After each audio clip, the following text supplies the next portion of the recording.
हुजूर सल्लल्लाहु अलैहि वसल्लम के हाथ मुबारक। एक सहाबी कहते हैं कि मैं हज़रत अनस रज़ियल्लाहु अन्हु के घर गया। मैं खाना खा रहा था। उन्होंने अपनी बांदी से कहा कि तौलिया लाओ। जब वो तौलिया लाई तो देखा कि मैला कुचैला था। हज़रत अनस रज़ियल्लाहु अन्हु ने उसको गुस्सा की नज़र से देखा और कहा कि जाओ इसे साफ करके लाओ।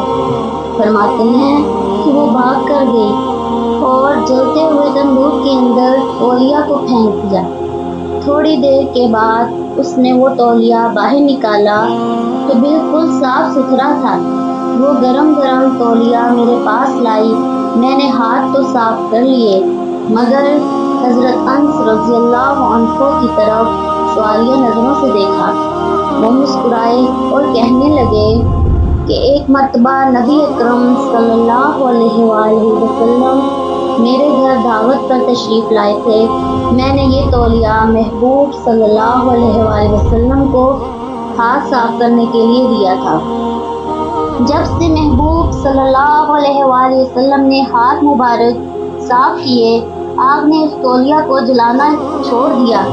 जब ये तौलिया मैला हो जाता है तो हम इसे तंदूर में डाल देते हैं। आग मैल कुचैल को खा लेती है और हम साफ तौलिया को बाहर निकाल लेते हैं। सुभान अल्लाह।